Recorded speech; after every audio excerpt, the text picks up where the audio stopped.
2027 में उत्तर प्रदेश के अंदर विधानसभा चुनाव होने वाले हैं और इसको लेकर सभी प्रमुख दलों ने तैयारियां भी शुरू कर दी हैं। अभी 2 दिन पहले की बात है जब बीजेपी ने अपने अध्यक्ष की घोषणा की थी और कानपुर की अगर हम बात करें तो उन्होंने समीकरण इस तरह से साधा था कि एक तरफ पद दिया, यहाँ पर उत्तर में उन्होंने ब्राह्मण को और साथ ही साथ दक्षिण में उन्होंने क्षत्रिय को और ग्रामीण में दलित को उन्होंने पद दिया। अब यही घोषणा कांग्रेस के अंदर भी हुई, लेकिन कांग्रेस ने बहुत ही चौंकाने वाला निर्णय लिया है। वो इसलिए क्योंकि कांग्रेस ने इस बार जिसको जिलाध्यक्ष बनाया है वो वैश्य समाज से हैं और ये बात काफ़ी चौंकाने वाली है। काफ़ी चौंकाने वाली क्यों? उसके पीछे भी कारण है कि अगर हम कांग्रेस की ही बात करें तो कांग्रेस ने आज तक पिछले 70 सालों में कानपुर के अंदर कभी भी किसी वैश्य को यहाँ का अध्यक्ष नहीं बनाया।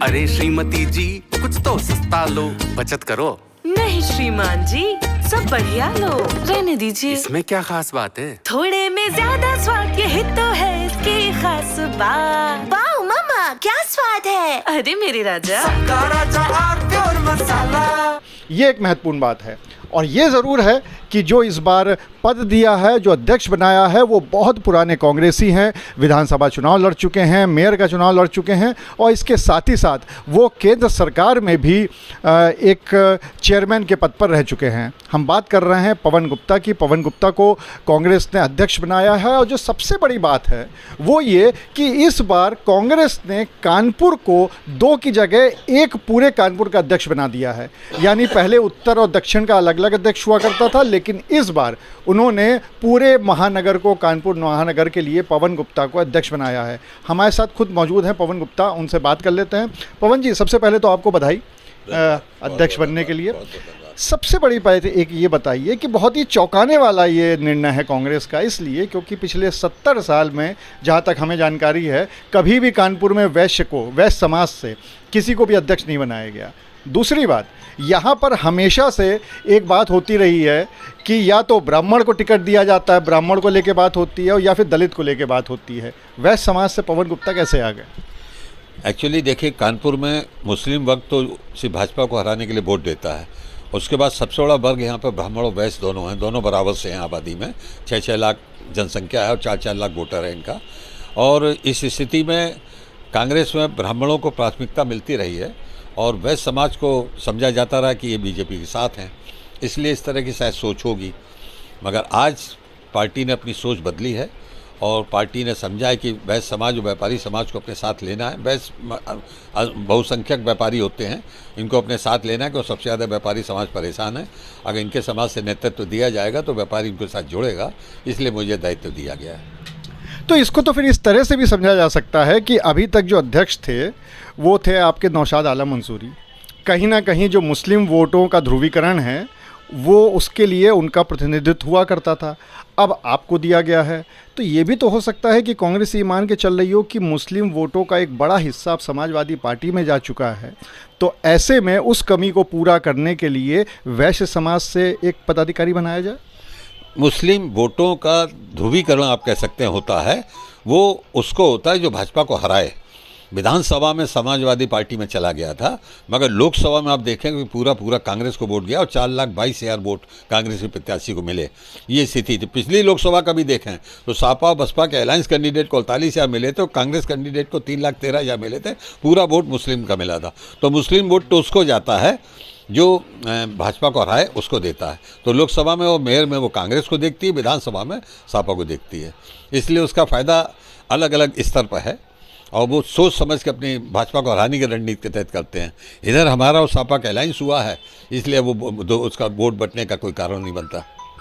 अच्छा, अगर हम बात करें इस बात की कि एक तरह से एक बातें और हो रही हैं और कांग्रेस के अंदर ही हो रही हैं कि कांग्रेस के अंदर बहुत ज़्यादा गुटबाजी पिछले काफ़ी समय से देखने को मिली है। हम लोग ने भी खबर बनाई थी, एक गुट था जो लगातार दूसरे गुट के ऊपर आरोप लगा रहा था, दूसरा गुट उसके जवाब में पहले गुट के ऊपर आरोप लगा रहा था। आप बहुत पुराने कांग्रेसी हैं और बहुत पुराने जो कांग्रेस हैं, आपके साथ के लोग सब आपके साथ जुड़े हुए हैं।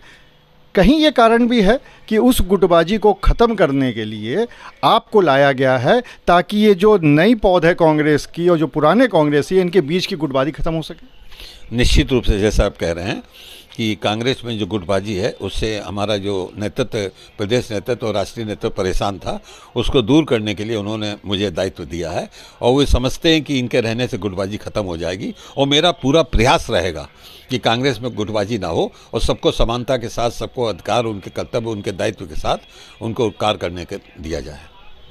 एक बात और निकल के आ रही है कांग्रेस के अंदर कि 2027 के चुनाव अब आने वाले हैं आगे, और उसी को लेकर सबकी तैयारियां हो रही है। बीजेपी भी अध्यक्ष बदल रही है, आपकी पार्टी ने भी अध्यक्ष बदले हैं। क्या ये इस बात का संकेत है कि 2027 में कांग्रेस अपने दम पे चुनाव लड़ने जा रही है? जिस तरह की मेरी बात प्रदेश अध्यक्ष जी से हुई और राष्ट्रीय नेतृत्व से हुई है, हम लोग जो तैयारी कर रहे हैं, कांग्रेस पार्टी पूरी अपनी 403 विधानसभा में पूरी दमखम के साथ पूरी तैयारी करेगी और पूरी तैयारी करके रखेगी। और अगर कोई स्थिति ऐसी बनी अलग लड़ने का चुनाव, तो हम लोग अलग चुनाव लड़ेंगे। बाकी राष्ट्रीय नेतृत्व को निर्णय लेना है, मगर हम लोग अपनी पूरी तैयारी 403 विधानसभा की करके रखेंगे। पूरी मजबूती से चुनाव के लिए पहले से तैयार मिलेंगे। तो आप थे पवन गुप्ता, जिन्होंने साफ तौर पे कुछ बातें तो बिल्कुल सही बता दी कि पहली बात कि कांग्रेस के अंदर गुटबाजी थी, इस बात से उन्होंने इनकार नहीं किया बल्कि साफ तौर पे स्वीकार किया, और साथ ही साथ ये भी कहा कि इसको अब ख़त्म कर दिया जाएगा। दूसरी बात यह है कि उनका ये कहना है कि उनकी तैयारी पूरी 430 सीटों के लिए है।